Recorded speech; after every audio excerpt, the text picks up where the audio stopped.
Assalamualaikum semuanya, terima kasih sudah menyempatkan menonton video ini.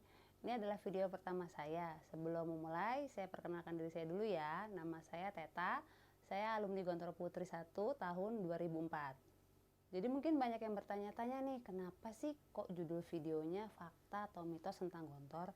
Jadi saya itu sering banget mendengar statement-statement di luar sana yang salah terhadap Gontor. Makanya saya keinginan untuk membuat video ini nih biar semua pada tahu apakah itu fakta atau mitos. Mari kita mulai aja ya, langsung dari fakta atau mitos pertama. Yang pertama adalah fakta atau mitos. Uang masuk Gontor itu mahal. Ayo, kira-kira fakta atau mitos? Mitos ya. Kenapa? Karena uang pangkal Gontor itu relatif murah. Karena untuk, nih saya lihat ya di websitenya langsung, itu untuk Gontor Putra uang pangkalnya adalah 5.495.000. Itu untuk tahun ini ya, tahun 2020. Sedangkan untuk yang putrinya 5.690.000. Kalau mau dibandingkan dengan pesantren lain yang memiliki kurikulum yang kurang lebih sama dengan Gontor, Gontor itu termasuk murah. Karena yang lainnya itu bisa uang pangkalnya 3 kali lipat dibanding Gontor. Bisa dicek sendiri ya. Kalau untuk SPP-nya itu untuk uang makan dan uang asrama itu 640 per bulan gitu. Bisa Bapak Ibu bayangkan makan 3 kali dalam sehari, 3 kali ya makannya ya, nggak cuma sekali. Nah itu beserta uang asrama itu 640 per bulan. Ya dikira-kira aja itu murah atau mahal ya. Fakta dan mitos yang kedua. Katanya masuk Gontor itu susah. Kira-kira fakta atau mitos? Itu adalah fakta. Kenapa? Nih karena kalian bisa lihat ya ilustrasinya di sini ya. Nah, kurang lebih ujiannya nanti seperti ini. Satu orang dikerubutin banyak orang. Iya, yang bertanya juga banyak. Jadi melatih mental sekaligus melatih apa ya, itu kalau saya dulu pas masuk itu groginya luar biasa, itu dikerubutin banyak orang gitu. Satu lagi adalah karena peminatnya banyak. Per tahun ini kurang lebih peminatnya itu sekitar 8 ribuan orang gitu. Sedangkan cabang Gontor Putra hanya 12 dan Putri hanya 8. Nah, jadi kan rebutan tuh. Kemudian saya aja yang beserta suami yang sama-sama alumni Gontor itu mempersiapkan anak saya untuk masuk ke Gontor itu 1 tahun sebelumnya. Kenapa? Karena saya tahu bahwa ujian masuknya itu sekarang susah. Makanya saya sampai, aduh anak saya ini masuk atau enggak masuk atau enggak gitu. Jadi saya memang mempersiapkan anak saya juga jauh-jauh hari gitu karena tahu bahwa ujiannya itu susah. Fakta dan mitos yang ketiga, nih. Susah kalau mau masuk perguruan tinggi sesudah lulus Gontor. Nah, ini fakta atau mitos? Ini mitos ya, mitos banget. Kenapa? Karena sejak tahun 90-an ijazah Gontor itu sudah diakui oleh negara. Berarti nanti anak bapak dan ibu kalau misalkan sudah lulus itu bisa diterima di PTN atau di PTS yang diinginkan asalkan lulus ya di ujian perguruan tinggi tersebut. Contohnya lagi teman saya nih, saya punya teman.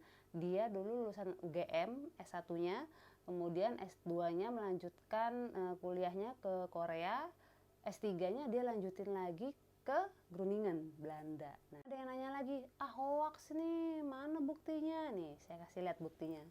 Nih, ijazah saya nih. Lulusan mana? Nah, sekarang tahu kan, berarti anak Gontor itu bisa sekolah di PTN favorit juga, seperti itu. Fakta dan mitos selanjutnya. Katanya anak pondok banyak kutunya. Gimana ya? Saya kalau bohong dosa nanti. Ini bisa dikatakan fakta. Kenapa? Nggak usah jauh-jauh ya Bu. Jadi gini aja. Saya dulu punya anak ketika kelas 4 SD. Dia itu ada kutunya. Nah, padahal dia bukan di pesantren ya ketika itu. Kenapa? Ya mungkin ya ketika dia lagi makan cireng atau beli cilok gitu ya, jajanan-jajanan sekolahan itu ya sebelahan sama temennya, kutu temennya loncat ke rambut dia gitu.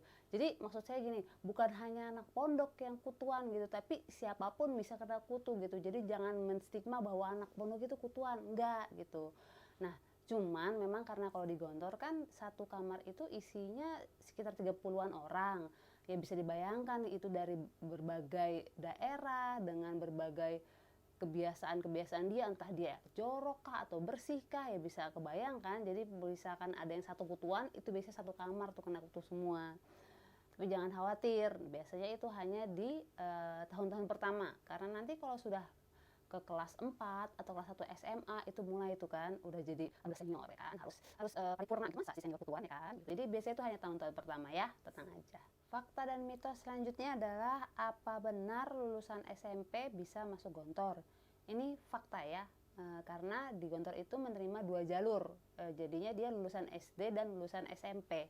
Ya, kalau untuk lulusan SD itu menempuh jenjang pendidikannya 6 tahun, kurang lebih selama 6 tahun.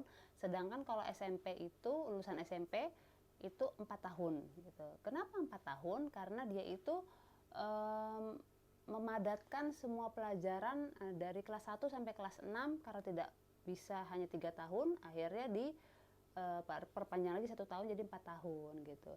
Jadi gini saran saya buat bapak-bapak dan ibu-ibu sekalian, kalau mau masukin anaknya dari lulus SD aja biar nggak ketuaan gitu ya. Maaf ya teman-teman saya yang taksif. Itu tadi fakta dan mitos sekitaran Gontor. Nah, video selanjutnya saya akan menceritakan pengalaman anak saya yang ikut tryout persiapan masuk Gontor. Stay tune ya. Terima kasih sudah menyaksikan video ini. Sampai jumpa di video-video selanjutnya. Assalamualaikum.